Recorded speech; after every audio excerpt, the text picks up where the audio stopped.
Well, hello. This is Mike Pucciarelli, and tonight I'll be talking about light painting. It's a new kind of photography where you use LED flashlights and you work with multiple exposures in Photoshop. And tonight we're talking all about, light painting. So I'm gonna share one of my portfolios. So when I mean light painting, I'm using like a LED flashlight for individual exposures, and then I combine them into a master art file. These are some of the latest things I worked on. And I like to light paint small still life, especially bottles of wine or fruit or food. And so this is my still life, portfolio.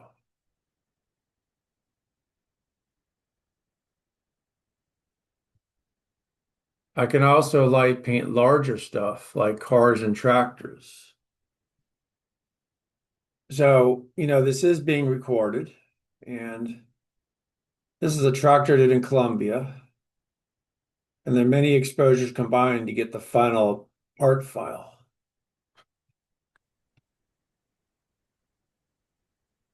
And these are all trucks that I did in Colombia. And there's sometimes I use a studio to do motorcycles and cars. This is my car still life portfolio.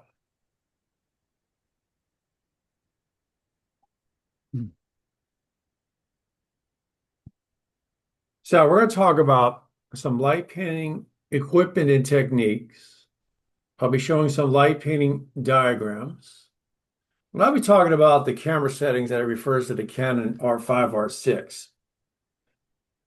And then I'll show one of my latest YouTube links, equipments. It would help, illustrate, how to use a custom monopod to help you as a light painter.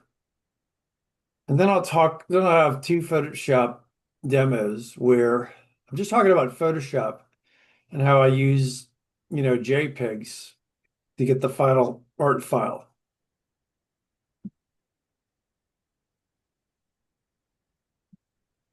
Wait a minute.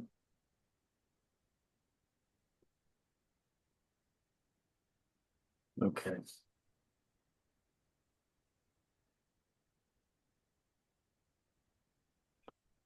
Okay, what happened to the, oh, I'm going to bring it back up, the presentation. It somehow disappeared.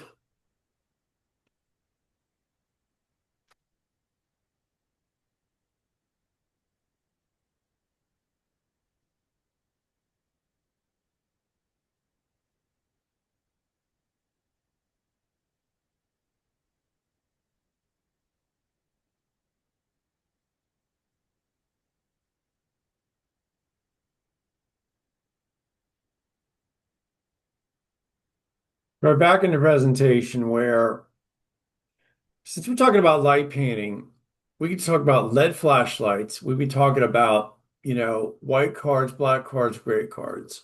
And there's a lot you can do with all this. And we talk about plastic fusion scrims, white screen reflectors. We talk about Cinefill. And I'm really big on adapters or pipe filters. And you can make this, a piece of feed pipes you can buy at a hardware store. And I'm talking about the hard rasp filters. I use that too. And there's a lot you could do with black and mode tape to create, a filter. You can also have a tiny slit snoot. So this is what I'll be talking about, all the equipment that I use to do light painting. This is one setup where we have a simple cube, we have like a piece of slate, we have, widescreen reflectors to make the light softer. We have stands, we have like a dark backgrounds. And I'd recommend that if you're starting light painting, that you start with a small LED flashlight between 80 and maybe 300 lumens. And if you want to try a large lumen flashlight, you could try that. And it takes a lot of practice. And I recommend there's filters for the LED flashlights so that you control the light, that you could light paint with good quality light. I'll talk about some rules that I follow and other people follow the light paint, where they aim the flashlight.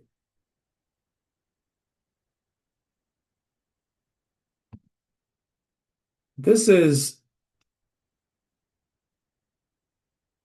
this is the LC500. This is the Godak's, lighting wand, lighting stick. This I've used for many years, where the light is very powerful.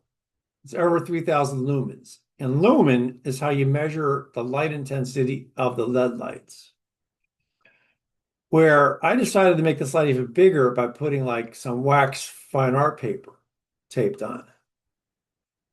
And you could use it with your remote. Here's a battery charger up here.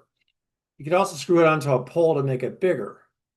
And you could change your, Kelvin temperature. I like to use 5,600 because it's natural.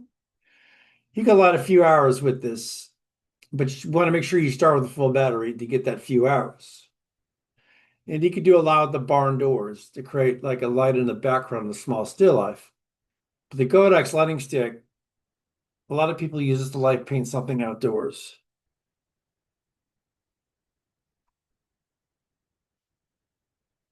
This is the Savage Edge light. This is a great light. It's a nice soft light. It's a powerful light. It's like the Godox LC500. And it uses two batteries. It has a remote, and these are wires you could also use for it, but I always use it with the batteries. You could use it with the remote. And I recommend that you buy the Savage battery charger or the Watson battery charger. And because the dual battery charger, when you charge the battery at the same time and they're full at the same time, they work better. This is great for soft light, for top and the side parts of a still life subject or a wide range of subjects. It has a CRI of 95. CRI means color render index. It's accuracy of the colors, and you want something like 95 and better. And like the other, like the LC500, you have a, flexible temperature range, 3,200 to 55K, and it operates on two NP F750 batteries. And these are the batteries over here. You look at the lower left corner. You use light with many wires. This is a good battery charger. It gives a nice graphical display and also tell you when the batteries are overheating. So this is a good charger to get. It's a Watson dual charger, and it can charge many kinds of L and M series batteries.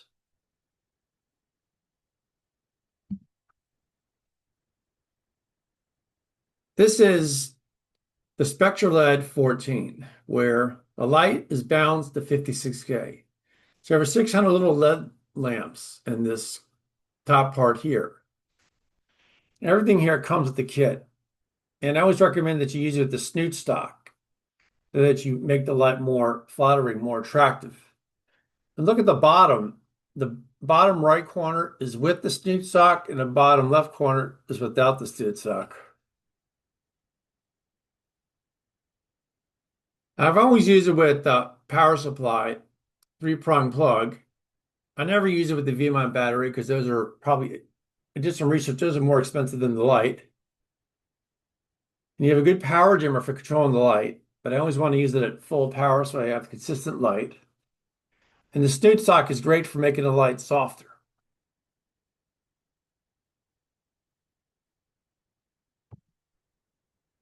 This is the YN216. This has 216 little lamps. And these mirrors, they could fold in, they could illuminate the light coming from this light. It has a horseshoe, also has gels, but I've always used this clear gel to make the light smoother. And you can operate this on 6 AA batteries, but I recommend the Watson and the charger because this is a good battery and you can use this for many hours. And this is a great light for light painting something big like the other two. And I'm using the clear filter on the right part. Left, I'm not, but this is a great light. And you can also put this in your camera. You can do a lot with this light. Now, this plug with the adapter, yet that's a separate purchase. And this is also a separate purchase too, the battery and charger. But this is a great light when you have flexible, when you charge it up and use it in full power.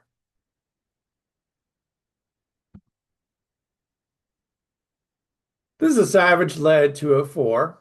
It has a good AC adapter. It uses the LC type, batteries, and it comes with a charger. So everything here comes with the kit. And this could fit on like a light stand. It has a flexible, K range from 32K to 56K. It's a good power control, but I always use it at, the max for the consistent lighting. But I've used this with or without a scrim. In the studio, I had to use it with the scrim, but outside, when you light paint like a motorcycle or a dark studio, you want to use this without the scrim.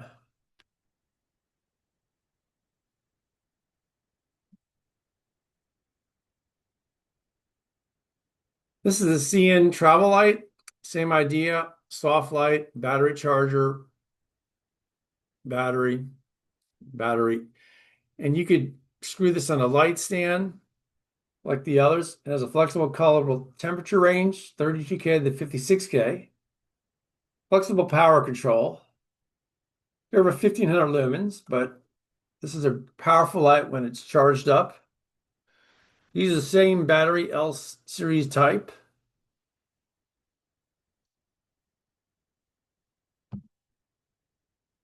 This is Nan light. This has a nice feel for light painting the hub of a car or a wheel of a car or part of a motorcycle, like the hubcap or the small parts of a motorcycle. This is all you see is in a kitch. This is like a charger if you go to another country to charge up the battery. This is like a horseshoe.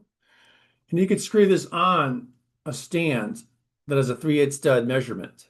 And here's the battery. So all this comes in a kit and it's very effective. You just want to make sure you charge it up before you use it. And again, it has a CRI coloring rendering index of 95, which means that the colors are 95% accurate. And you want something that's maybe 92 or 95 or higher.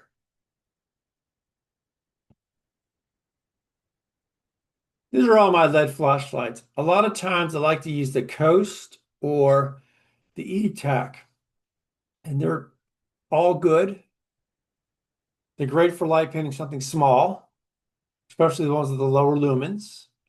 So a small LED flashlight has 1 to 300 lumens. There's a lot you can do with that. Large flashlight has 2 to 3,000 lumens. A lumen, as I said, is how you measure the LED intensity of the LED flashlight.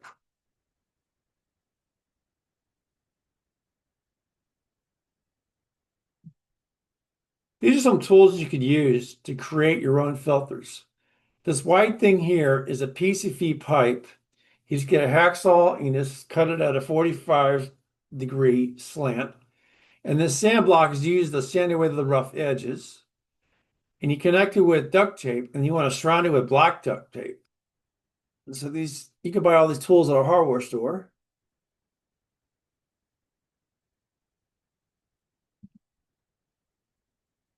This is what regular, duct tape's holding it together. And then I cover with black mold tape so you don't have stray light in the photograph. So basically, I get these foil pucks from Home Depot. You just measure the diameter of the LED flashlight, and you just go to the Home Depot and you get it maybe a greater or equivalents, and then you create your filters. So I recommend filters so you control your LED light painting. And then you might not want to use a filter with a light paint the light of a car when it's really dark outside. Now, the more you control your lighting as with the filters, the better, exposure you'll have. And you'll be able to work the image with in Photoshop. This is the Harold Rouse filter with adapter. This is really, you just screw on the flashlight. And I just put this on. I still have this. And these block screws screw it on. But here is one angle of the filter, a left angle, a right angle. So when you have to change between right and left angles, you want to make sure you use the correct left to right filter. It's black, tough aluminum. This is great for it's great for the e-tac flashlight. It's also great for any LED flashlight that you could fit the head inside the filter.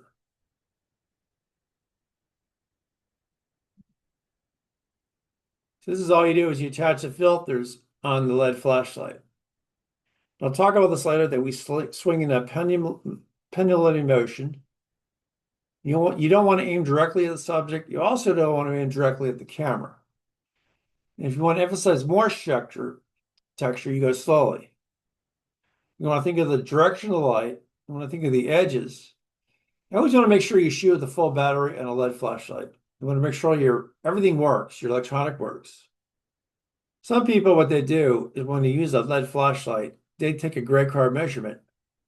Some people, what I do is we have a preset already done, and all you have to do is sync correct balanced, gray card to the whatever light you use, and the white balance is corrected.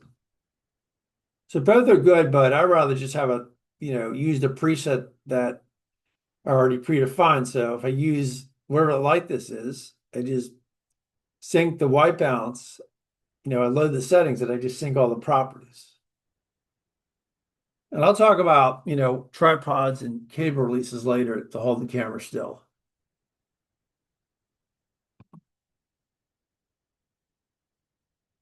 These are LED lights with the filters attached. You notice how not so harsh the light is. When you use a filter, you control the light. You don't overexpose the object by not using a filter.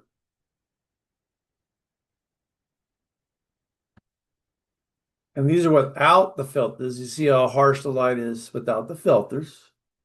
So I recommend using a filter when you use small still life.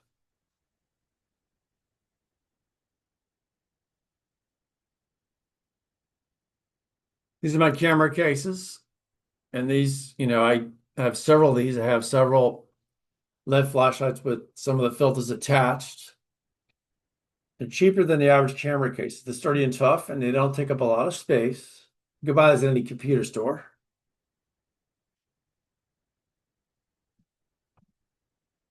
These are all my stands. I use concrete blocks to hold them, where I have these are some Savage stands at the end here. Most times I use Manfrotto or Impact. They're both good. I have my big boom stands. I have several ground stands. It's great for a camera at a low angle. And these bags came with my big boom stand. They had to buy these separately for the, impact stands.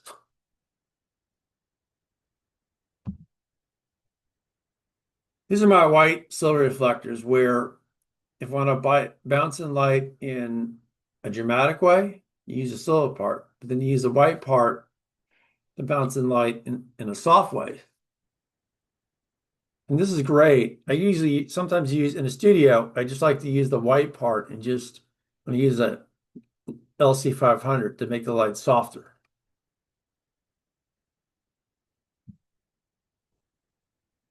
These are snoots. You can create these into, a filter. If you have a big flashlight, you can create this, you can put some duct tape over. So just to narrow the light. Snoots are also good for using, product photography. So there's many ways to use snoots. And I recommend that I always use the grids. It comes with gels, but I never use the gels. But these snoots, they make them like flattering.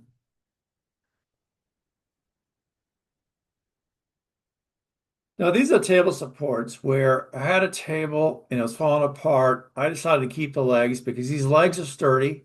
You can create like a low table of practically any type of piece of nice wood or a piece of slate. So I've still used these. These are good.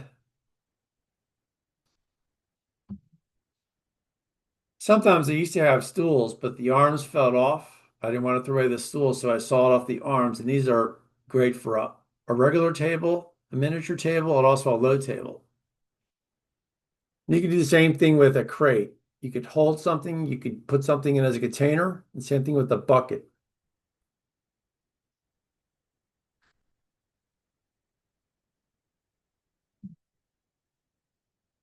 This is like an old office chair where I used to have the arms. And I kept them retied in the arms, but there's a time when I just couldn't tie up the arms, so I took off the arms.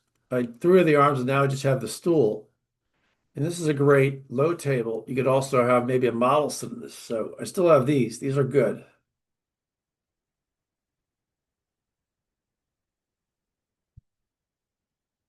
And these are cubes where you can just go to get these at Target, where you could turn this into a regular little table with a little piece of wood.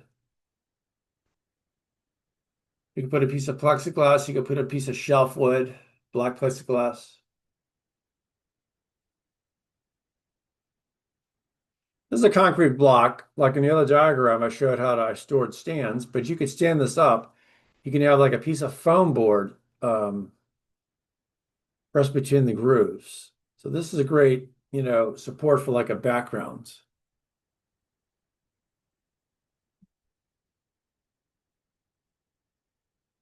These are some tables that I built out of, broken bookcases, or I saw some wood that someone put aside along the road, decided to take this wood.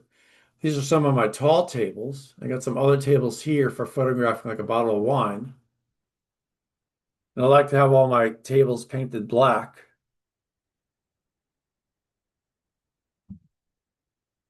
This top thing is if I want to light paint something big for practice, I've done this several times where this could be like an imaginary car. You could put like a big backdrop over it, or I could also just practice by, light painting individual parts. But then, like I said, I like to have all this black, and that's why I have all this painted black, because black doesn't, lead straight light. White light could.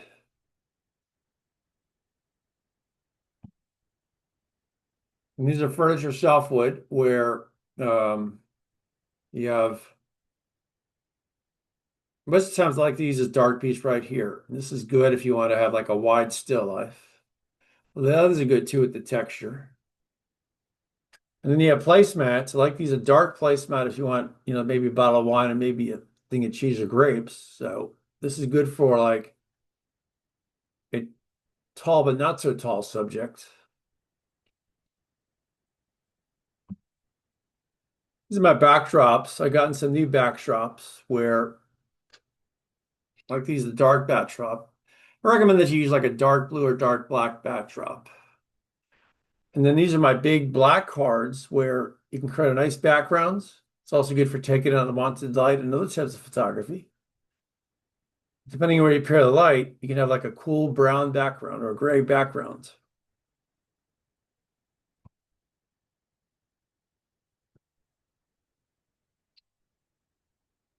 These are my gray cards where it's great for adding light even softer than a white card. It's also great for color correcting.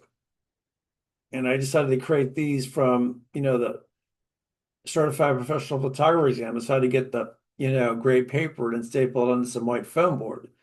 And these gray cards are great for adding a faint, light, even softer than the white cards. It could also create a cool background. The big white cards are great for food photography, like this folded thing here. And these white cards are great for creating a gray background, depending where you put the light. Like in one corner, I'm going to put the light in the low ground.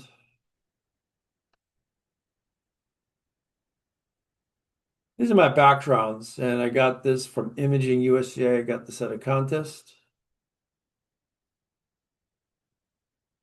They're both machine washable, but I never had to wash them once. They're wrinkle free. You just have to hang them up and the wrinkles will go away. And you don't need to use heat on this. You don't need the iron. And these background jobs help bring out the subject. For many, many years, I used to use a homemade rack. I made this out of wood, but then I decided to store things in another part of my place. Now I have wood in a window that holds things. So I decided to take this apart like to save all my screws, and I use the wood so I can have a container within the windowsill. Now, if I want a big background, I have super impact clamps, and this is a pole, and these are Savage stands. You could do a lot with this. You can create a big backgrounds.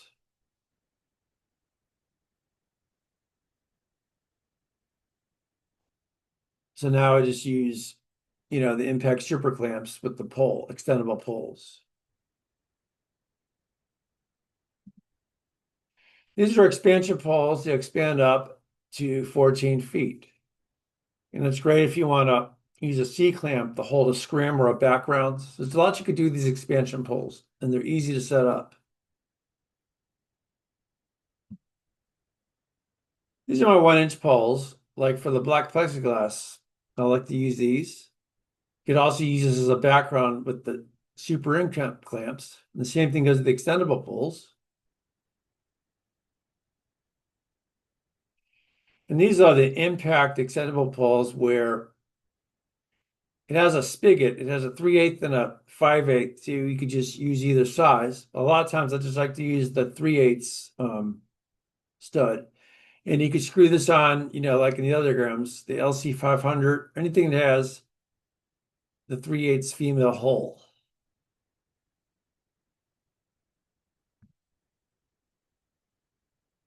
These are my block hard flats where it's great for creating a dark background. You can photograph a portrait where you have it surrounding the corner. It also block light. You can create a background. So there's lots you can do with the block hard flats.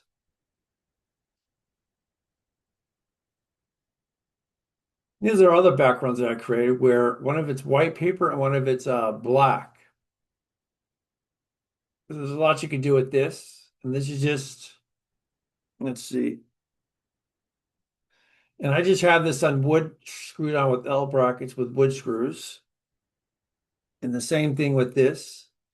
I just have wood screwed on together with brackets, L brackets with wood screws. These are my scrims. I did a lot of scrim creation and just construction this summer. This I turned into a mirror. It was a 24-inch by 36-inch. So I created this into a mirror and I just screwed on the mirror. So it's in one of my bathrooms. But I also use stretcher art frames for creating my scrims. I use plastic fusion paper or tracing paper. You could just buy it in rolls. And that's how I create my scrims.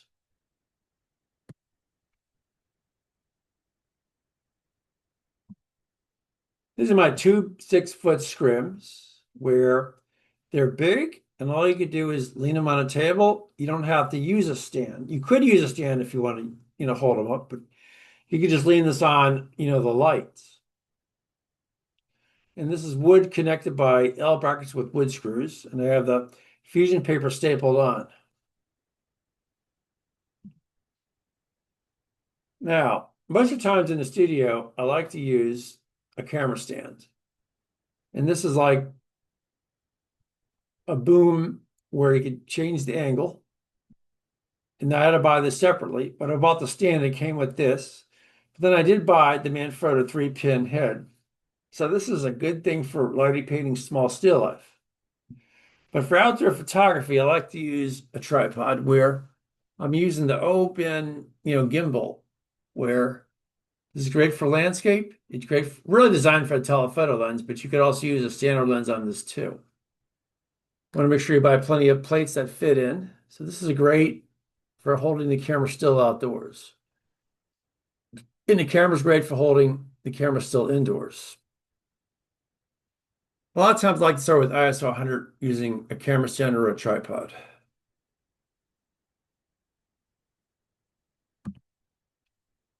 Now this is for low ground photography, the Gorilla Pod. And this 3/8 stud will fit in any standard camera. You have a Platypod with the arms. And on the lower thing, you have impact tabletops where you can put a light, you can put a camera. So you could turn this into a monopod, and I'll talk about this later. And these are easy to set up.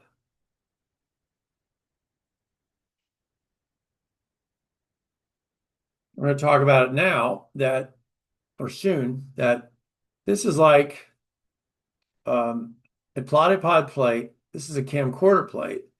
And these are poles and these are swivel umbrella jobs for changing the angle of the camera. And the top part is the arc release plate. And it's great for if you want to quickly put on a camera. And these are all the parts. We have the pole, we have the extreme platypod plate, we have the arms, we have the camcorder, we have the swivel umbrella diopter, we have the spigot where it's 3/8 or on one side and 5/8 on another. So, and you got the arc release plate. So here's what I could do with this sets of pieces of equipment.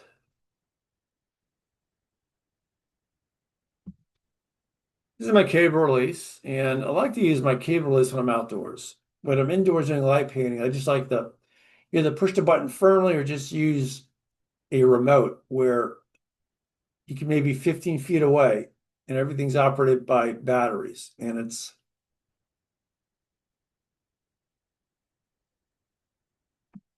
this is the wireless remote where basically this is the same remote, but only the wire is differently. And it operates, both of these operate on two AAA batteries. So whenever you go for a shoot, I always make sure I put these on to make sure these work.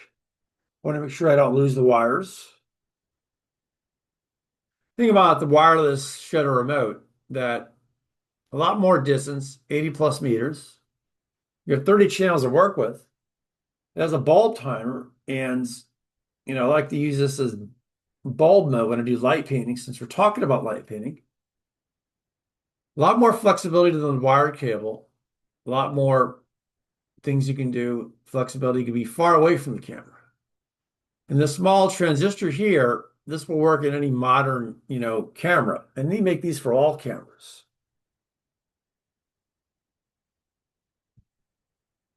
And these are where I used to do Lightroom tethered capture. Then I was having communication problems, but you'd start with the booster cable.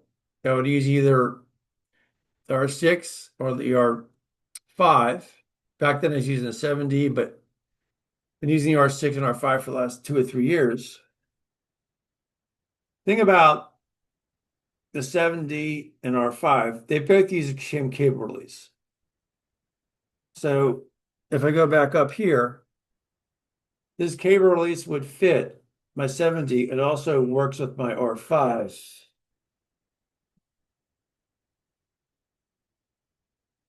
So basically, these are lenses I use for almost any type of photography. Something I like to use the EF85. I'll use a converter. Lately, I've been using a lot of RF lenses like the RF50. Sometimes when I do portraits, I do the RF50 and the EF50. Good lens that I've been experimenting with is the RF100. It's a good macro lens. In many ways, you could focus. But some of these, I wanted to keep all my primes because I did do some trading to get this last lens, the 7200. I traded in the my old 7200, also the one EF 100, the 400. I got a pretty trade deal at BH. I was happy that I did that trade. So, if I still want to use my primes, because I may do other work like I have macro filters I could put on the EF50. So there's lots you can do with the prime, and I think primes are still sharper than the zooms, but primes are very valuable to me as a still life artist. I have my other primes. The only zoom I have is a 7200, and this is good for outdoors, but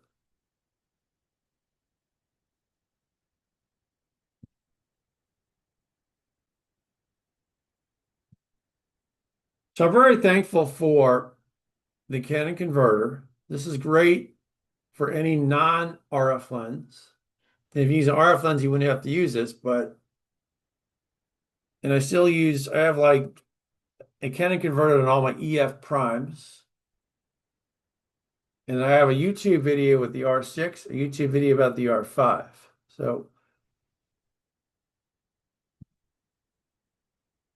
about image stabilization, some cameras or Nikons may call it vibrate reduction, but I never use this because most times I'm using a tripod, but if you use it without a tripod, but don't use it with the tripod because you could have pixel problems or damaged. And so we're talking about light painting. I like to use an autofocus for a start, then switch it to manual focus. So the whole session is really using manual focus where the sensor doesn't have to think too hard with it when you push the shutter.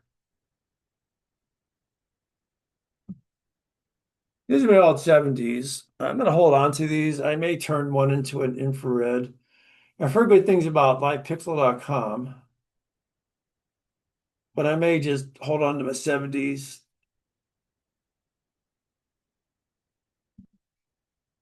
These are my camera cases where you can be purchased at a computer store like Micro Center, but they're cheaper than the average camera cases, and they're about the same size, but they're small, they're sturdy, and they're good. They're tough, and they don't take up a lot of space. Now, if we're doing Wi-Fi, this is what my camera would look like, where that's the name of my old Droid. Then we have a small LED flashlight diagram where you have your subject here, you have a 45-degree angle, and I would just use, a preset already defined. If I'm using a certain, LED flashlight, so I would take 10 photographs. I would just sync the correct white balance of whatever that flashlight uses the preset. I would sync all the properties. It would take care of the color balance. You don't want to aim directly at the subject. You want to aim at the sides. You don't want to aim the LED flashlight directly at the camera. And you always want to keep the camera still. And you want to think of when you're painting. For those of you who paint using a brush, it's the same idea, but only you're painting with light. You're not using actual paints. So this is, a still life subject setup where you have your camera, you could be aiming down at 45 degrees or aiming at, 90 degrees. And the table's 3 feet away from the background. And the background should be like a 90-degree dark or light, really a dark background, so a dark foam board. And then if I was doing it in a natural light, or I could put in a reflector to bounce in some natural light, but then when it gets really dark, that's when I begin my light painting.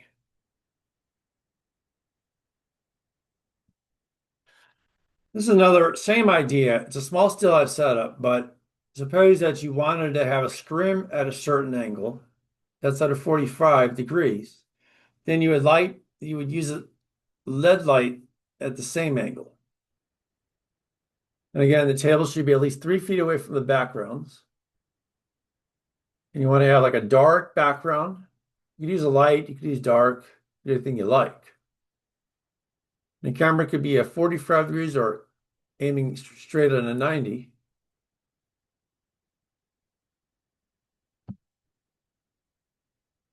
This is light painting a car outside the studio. Some light painters, I can agree that light painting a car is probably the hardest because there's so much you got to do to get the car ready. You got to angle the wheels, you got to make sure you're using natural light. Because when you light paint a car, you're outside. And you want to make sure the sun is about to set. You want to make sure that you got some natural beams of light coming at the car. So that will be the natural direction when you light paint. And the background could be anything, probably anything, a wall, a dark. The background could be like a building advertisement, a commercial, and make sure that your car matches the background. And you could angle the car, you could play around with the wheels for certain effects. You could light paint different parts of the car. And you'll be using your remote where you may be 15 feet away or more from the camera. You want to make sure that your background is at least 3 feet away so you avoid harsh shadows. Same idea with the motorcycle, but only inside a studio. And this is where this could be easier than a car because a motorcycle, you just park it and you're inside a studio and you don't have to worry about natural light, but you could be outdoors too. And again, the background should be 3 feet away from the motorcycle. And you can angle the motorcycle, you play around with the wheels, and you'll probably be 15 feet away or more from the camera. And that's why I'd recommend using, remote release.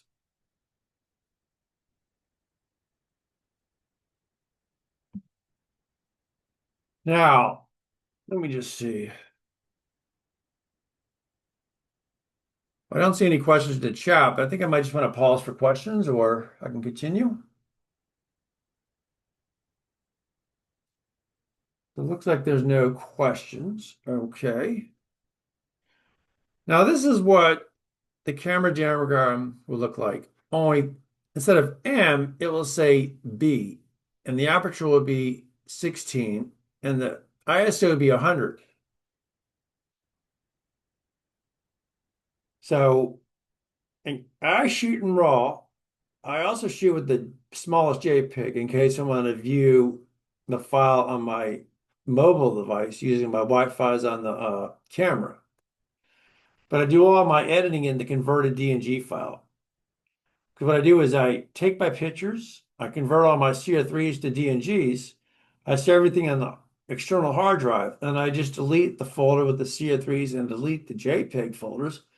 And I am just working with the DNG file.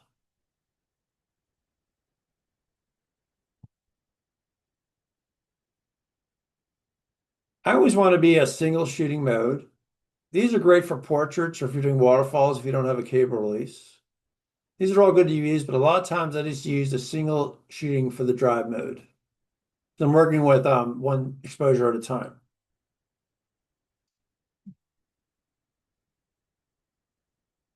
And I like to use the standard picture mode because it's the sharpest. It's sharper than the portrait, landscape, and others. Neutral means there's no settings. And there's other specific settings. They have F, but then you have monochrome. But if I put it on my black and white in Adobe Photoshop, they have custom settings.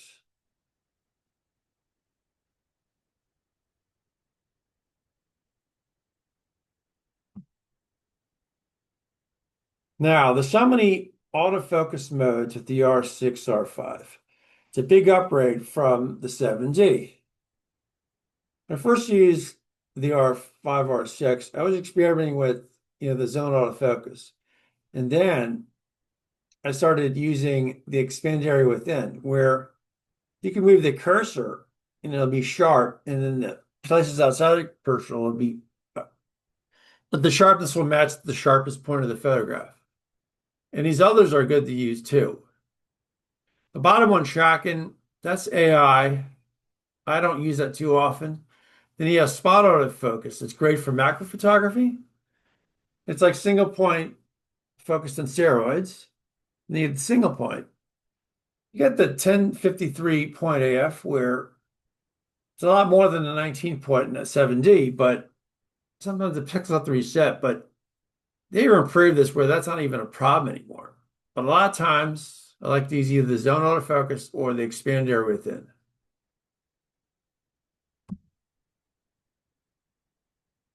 So the white balance. A lot of times when I first started, I would just use the daily preset. That's not a bad setting to use. That's pretty good. I never use the auto because it's at least natural. But now I set the white balance to 56K because 56K is like natural daylight. Um, but these presets are great to use, but I never use auto, and I would not recommend using auto. I mean, I sometimes wish I would just take this off the camera, but I can't tell Canon how to do the camera systems. But so I just never use auto, and I just set my Kelvin to 56K.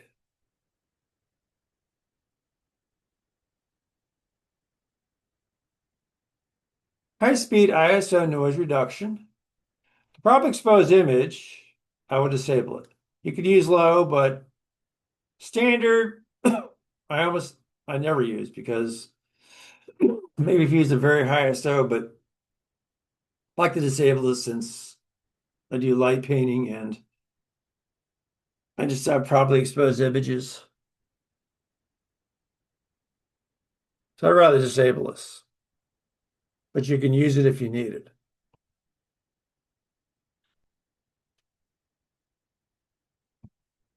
Same thing with the long exposure noise reduction.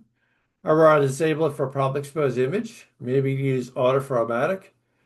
Enable is not a good setting to use because algorithms happen when you finish taking the photographs. So if you're doing sports or 4th of July fireworks, you may not be able to get that next shot because the camera's resetting. But I like to disable this.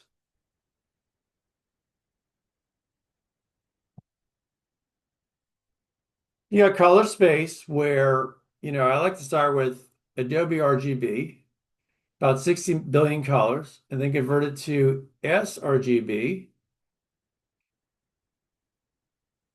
16.7 million colors.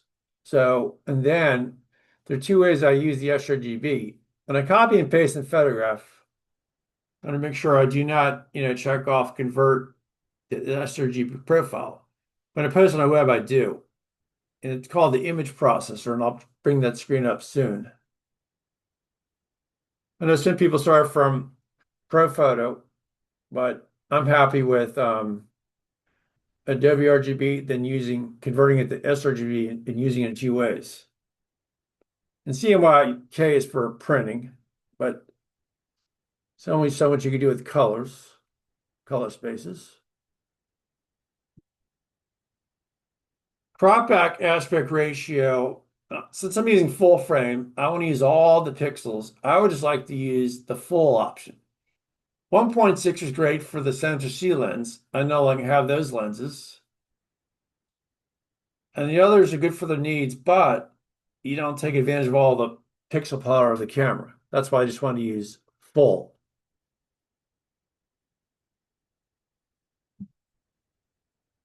Exposure, auto exposure bracketing. I know that R5 and R6, the R5, R6, they could need more than 3 files. I still want to use 3 files, a regular, an understop, and overstop. And I do this for outdoor work sometimes.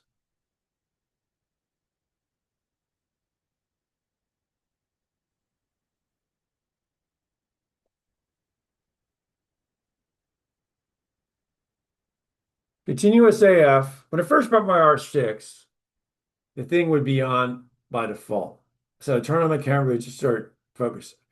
So I then shut off the focus to turn the thing off, but you could also disable it. So when you disable it, you focus when you want to when you press the shutter button, not the camera just trying to focus without your consent. So it's better to disable the continuous AF than so you control the focus, not the camera always, changing or adjusting the focus.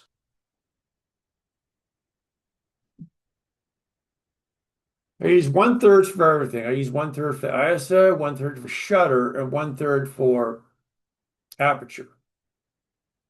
I still use 3 bracketed shots for HDR. I know you can do more than 3. Like for focus stacking, you do more and all that other stuff, but I still use 3. Now, the card recording the data, it's important that the R5 and R6 both can use the SDHC and SDXC. And the SDXC is a more modern card, a lot more speed and a lot more storage. The R5 can only use a CFB. That card's great for recording 4K and full HD video. It has great speeds, probably like 2,000 megabytes per second now. But what I do is I like to have, for the R5, I like to do all my data with the CXB Type B. And for my R6, I just used to use it SDXC. And I just do one card at a time. I disable the separate. You could auto switch card, you record separately, you could record multiple. I just like to use one card and take one at a time, not do backups.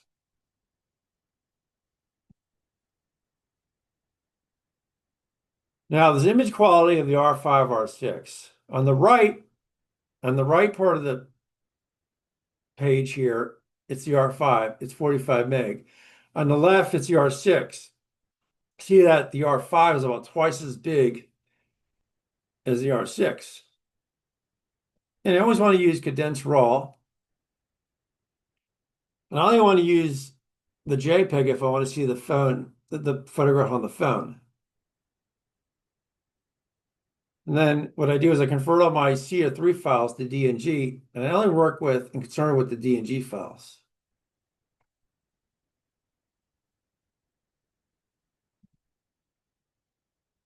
These are my Wi-Fi settings where you want to make sure you enable your Bluetooth, Wi-Fi, and this is my R6, the nickname.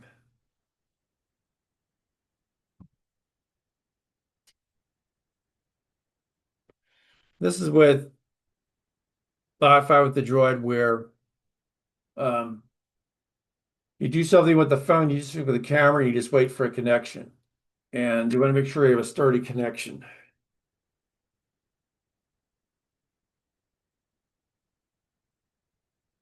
And this is my cell phone where I'm using the Wi-Fi with the Droid. And I have YouTube that explains how to do that. Now, these are all the filters and presets that I have. With filter means with the filter, without means without. And I did it both ways in case I use a LED flashlight without the filter.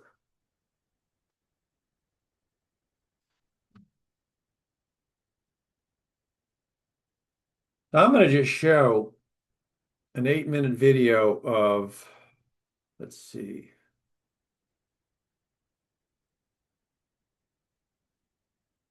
I'm going to show a video on low and high angle stands for monopod use.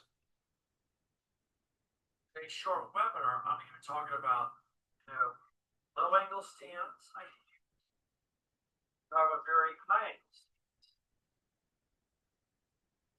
First one I'm talking about is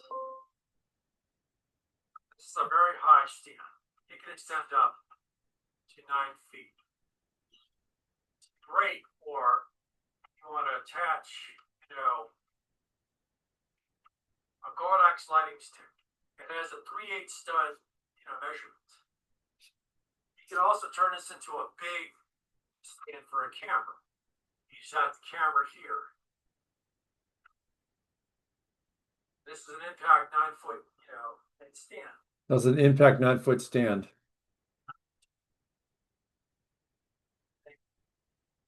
These are low ground stands.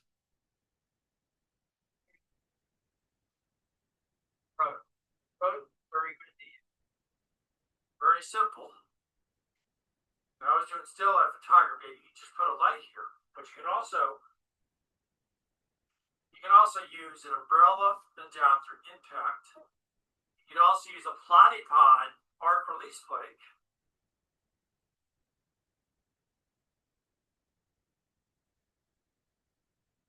Tighten it. You can use this as a low angle monopod. So that's a swivel umbrella adapter. The Manfrotto low angle ground stand. This is an impact ground stand. And you can fit any type of spigot in here that you like.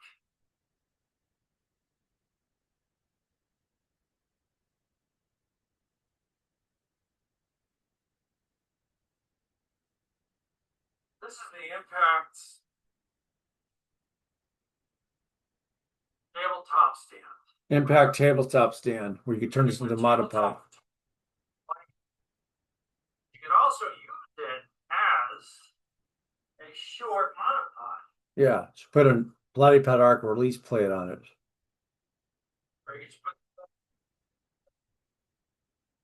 And it's screwed onto an impact swivel adapter. Flat tabletop stand. This is impact. They're short stands where I just, turn this into a monopod where this is a newer type of stand, newer, NEEWR, impact umbrella adapter umbrella, but the top part is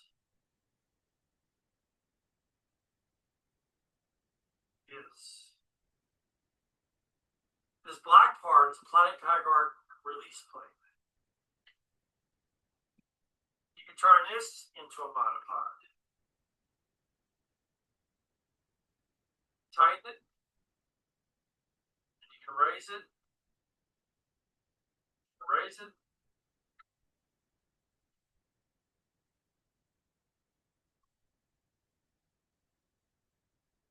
It's called a gorilla pod where camera still like an opposed to the fence. And these legs are very strong. You can just grip the the post, screw your camera on. This is great to use when tripods are harder to use.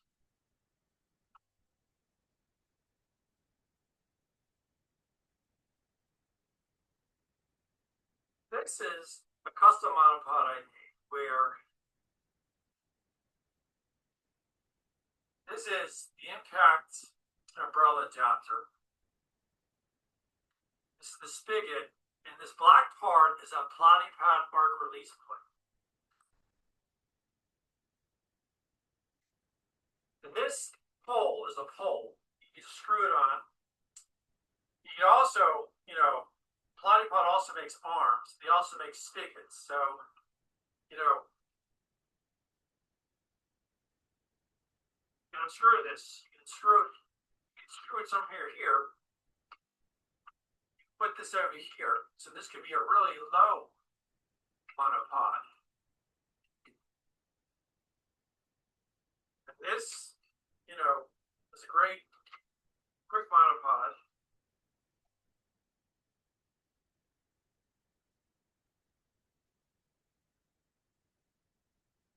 Erase it.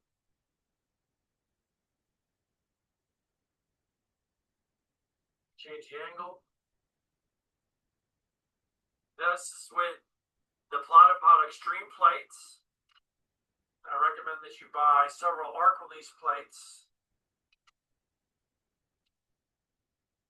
Another way to do a monopod is the same idea, but only using the camcorder scorpion cheese plate. Same idea. It's a different plate where this is an impact pole like this one. And this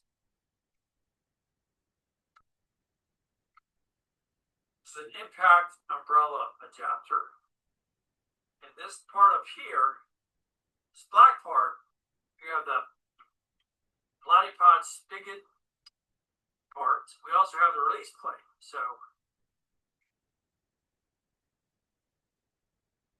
I can unscrew this. I can screw the camera where we're going to use to this 3/8 step measurements.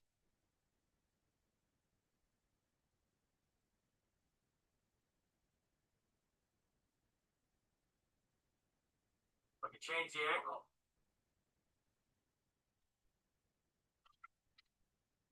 Change the height.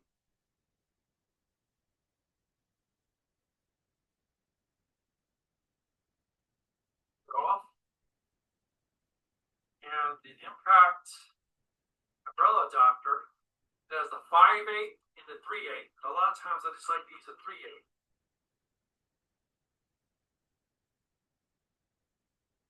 The 3/8 is probably used more than a 5/8, at least for what I do.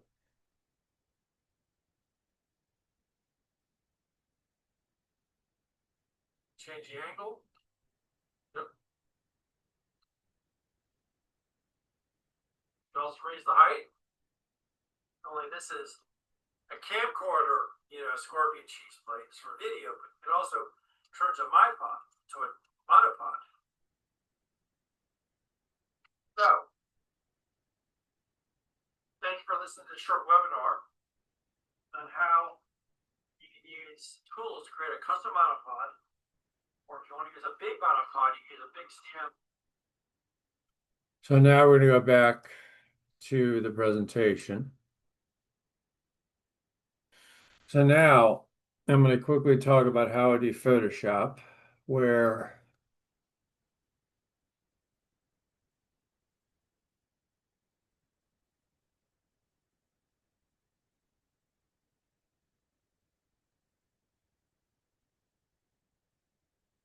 so basically,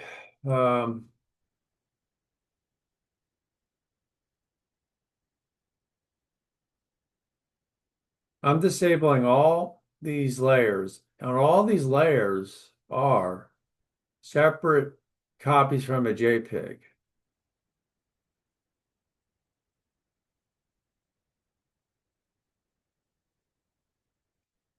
And I'll talk about this feature later, the clipping mask.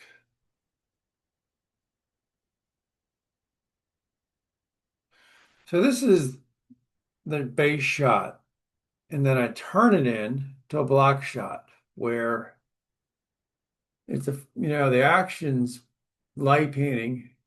If I click this, it will turn this will happen.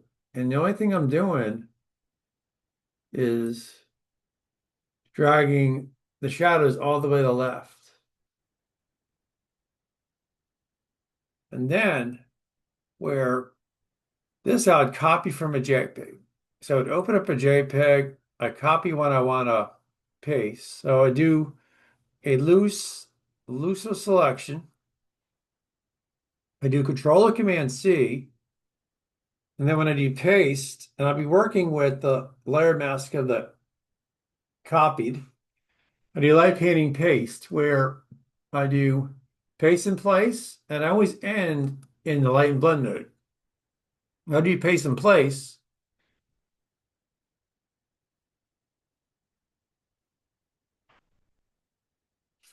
To Control or Command C,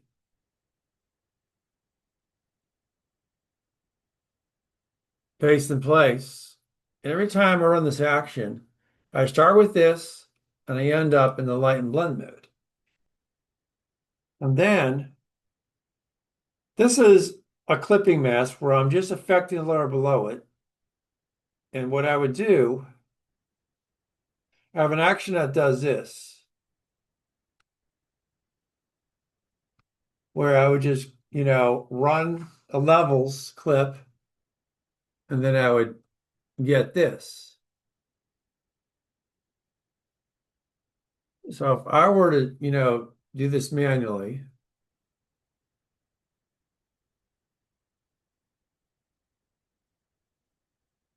I'm going to push Alt, but I have an action that does this. So I'm going to delete this. I'm going to clip on the mask by pushing the Alt. And this is another copy JPEG where I would open up a brand new JPEG, make a brand new selection, and I run that action. I would, run this action, paste in place, and that would end with the light and blend mode.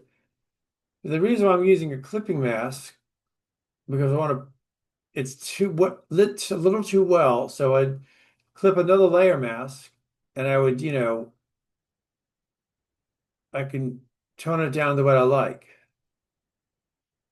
So all these layers coming to visible are JPEGs I copied. Now I can get multiple selections from a JPEG if I want to. See the rim light.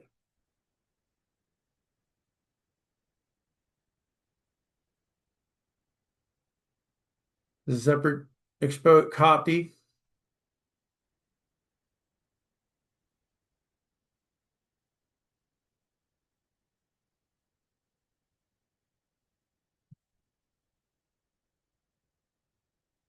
And basically I decided to clip a mask layer below because I wanted to make the background stand out a little more.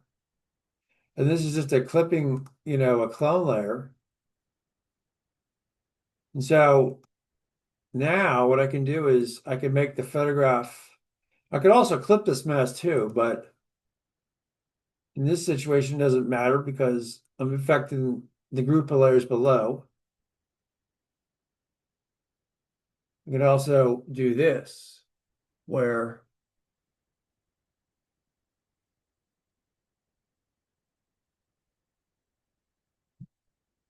I can do the same thing.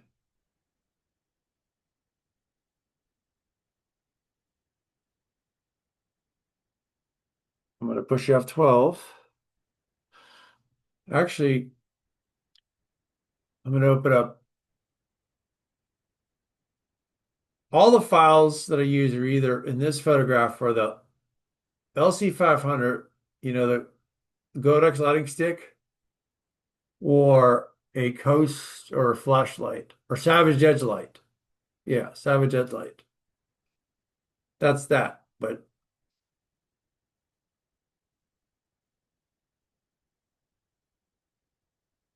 I was in the wrong folder.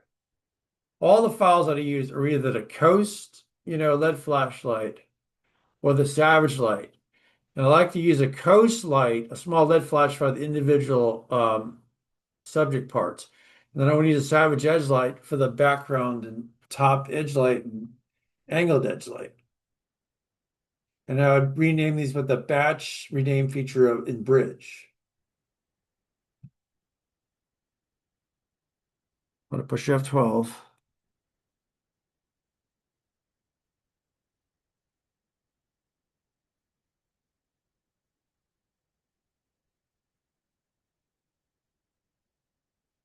This is a tractor that I did where think about when you light paint outdoors and all these layers that I'm disabling are individual copy and selections from the JPEG pasted over.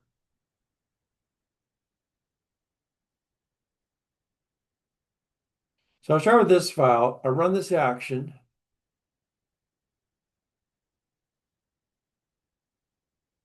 And make base layer. When I run this action, I get this. The other thing I'm doing is dragging the darks all the way over to the light. So what I did was I would open up a new JPEG.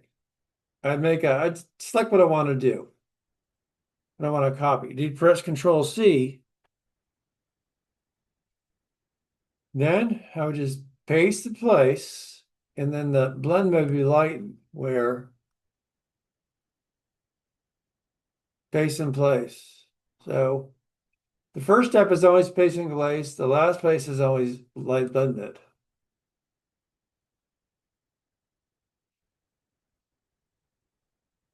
So all these are using a Mobile new JPEG and make a selection and copy it and run this action to paste it. And this, if you want to make this a little darker, that's why I just clip a layer mask. I could change it if I like it for tapes. I can, you can do a lot. And I'm just affecting the layer below it. That's why I clip this mask. I could also clip this to a group of layers too.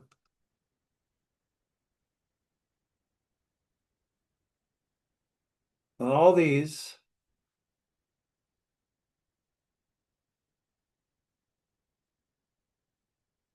are individual selections copied from a brand new JPEG, and I just paste it over.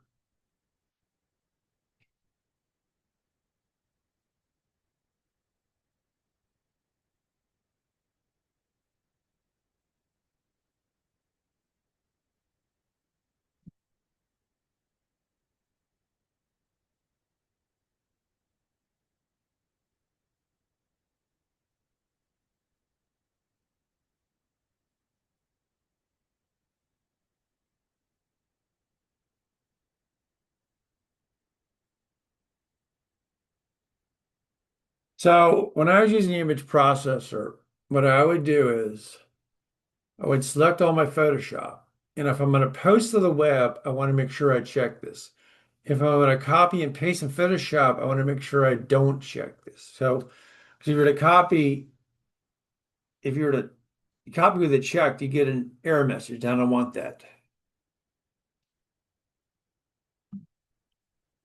This is my photography groups. My still life group is over 2,000 members.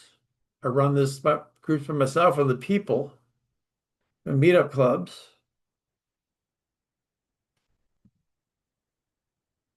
And this is my business links.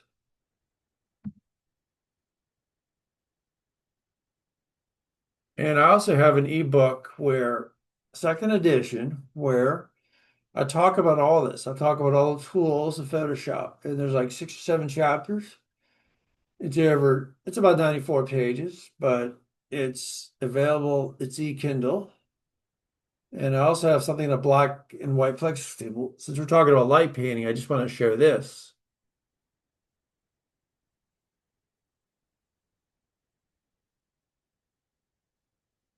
Then I'm going to share my YouTube channel where, let's see, where did I put it? Oh. Where basically, this is my YouTube channel. These are my playlists where I have a landscape section, I have a equipment section, I have a light painting, black, plexiglass, Adobe software, and then I have over here white plexiglass. So several sections at still life, and I do upload this, and I will record this video or webinar. It'll be in the light painting webinar sections.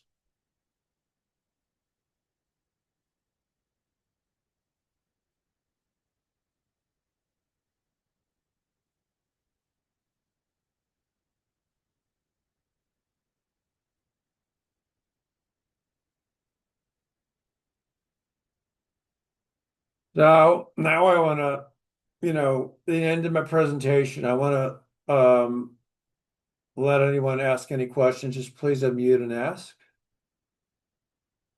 or you can put them in the chat if you like.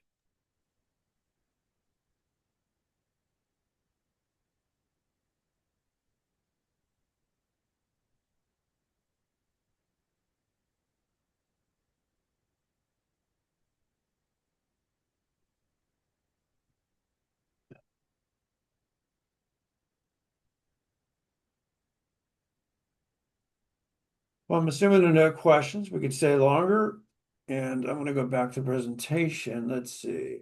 Um,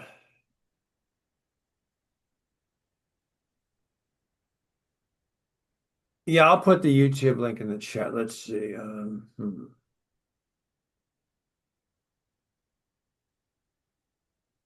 Let's see. Yeah, I'll do that.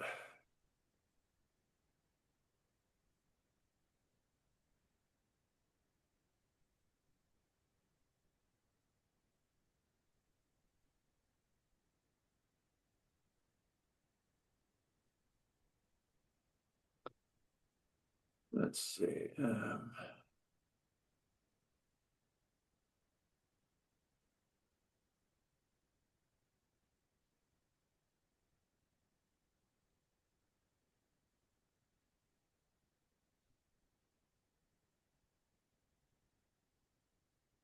So what I'm going to do is I'm going to put the YouTube in the link chat.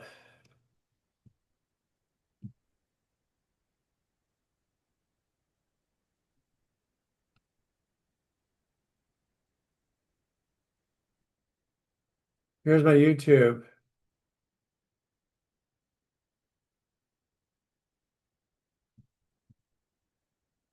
Oh, I was thinking of switching it. I haven't switched it yet to the IR. I was just thinking about it, but I wasn't completely sure.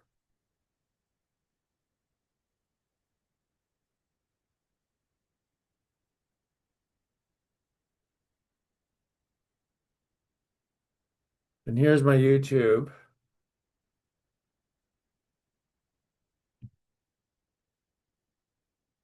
And here's my Instagram.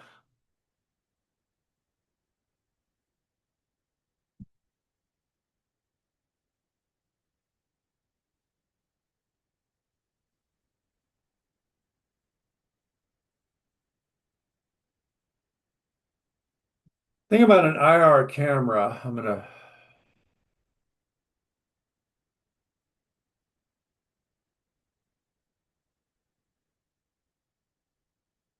You can do a lot with it. You can create a fancy black and white. It's good. You can create a nice black and white in a different way. Basically, I was thinking about converting it to a black and white, but infrared, but I may do that another time. I'm not sure. But if you want to create a black and white photograph with unique colors, use an infrared. It's where, yeah. infrared is used for like X-rays and specified purposes, and but I don't know. I don't use infrared, but I may switch it eventually. I don't know. Or I may just get an infrared camera.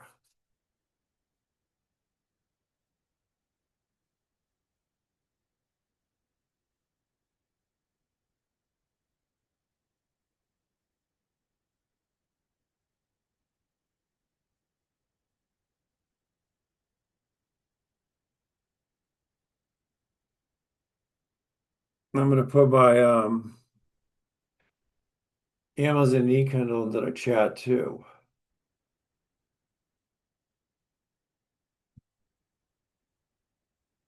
Or just you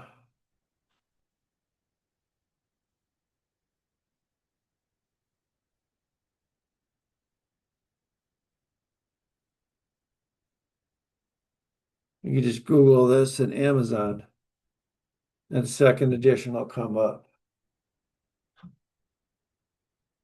All right. I'm not completely sure about Pentax. I thought maybe it is. I thought Sony was the big lead in the mirrorless cameras, but technology is exploding.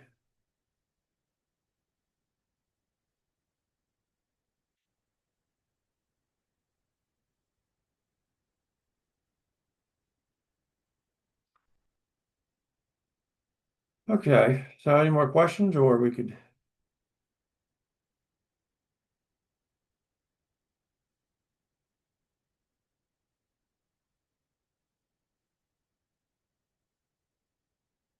I think we could end this, and I'll post the recording on the YouTube channel. I'll post it to meetup sites.